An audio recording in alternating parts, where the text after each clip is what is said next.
Les cervicales, ça vous fait mal? Eh bien ça c'était avant, parce que maintenant on va renforcer ces cervicales. La tête étant soumise à la pesanteur toute la journée, dans toutes les positions, il nous faut des muscles forts et endurants. Donc on est parti, on va renforcer tout ça. On commence debout ou assis, en tout cas stable au niveau du menton, bien devant vous ici. Et dans un premier temps, pour éviter de surmener vos cervicales, bougez que vos yeux. Allez le plus loin possible vers la droite là-bas, mais vraiment regardez derrière vous. Puis vous montez, vous faites un cercle et vous allez regarder au-dessus de vos sourcils là-bas. Puis vous allez chercher le plus possible vers la gauche, en allant vraiment chercher derrière là-bas. Puis on vient descendre et regarder son nez, le bout de son nez. Si ça vous fait loucher, c'est pas grave, c'est même plutôt pas mal. Ici, pourquoi faire ça? Pour éviter de baisser la tête et de bouger ses cervicales à chaque fois qu'on a besoin de regarder quelque chose.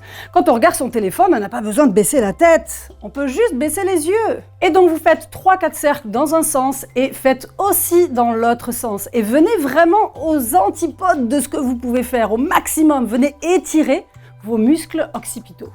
Indispensable contre le surmenage des cervicales.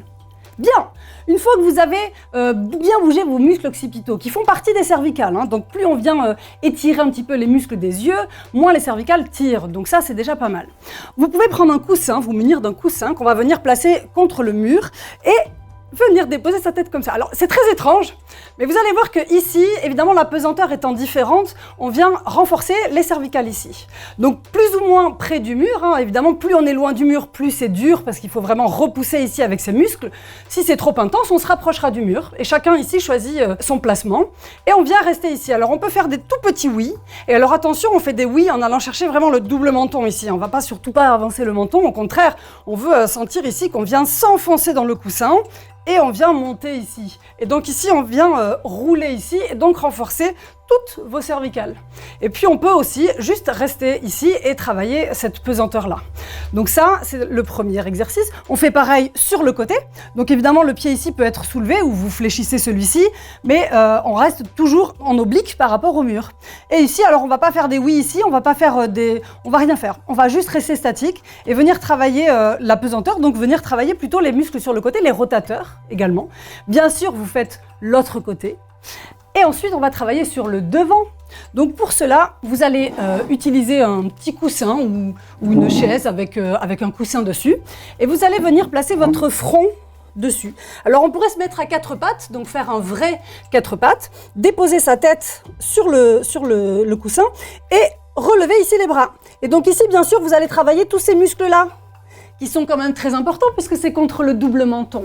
Quand on a la peau qui tombe ici, c'est tous ces muscles qui ne sont pas assez renforcés.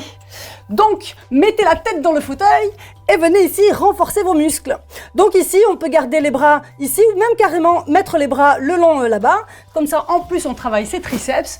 Et comme ça, en plus, parce que les triceps ici peuvent venir agir sur les douleurs cervicales. Donc, plus vous allez chercher l'action de toute votre chaîne postérieure, plus vous allez renforcer le tour complet de votre cou et vous aurez plus aucune douleur. Voilà, j'espère que ces exercices vous ont plu. Alors c'est vrai qu'on sort un petit peu du registre, c'est très particulier, mais c'est très ciblé. On est vraiment ciblé sur toute la zone du cou, autant derrière que devant, et finalement c'est quand même indispensable à travailler. À bientôt sur Doctissimo, bye!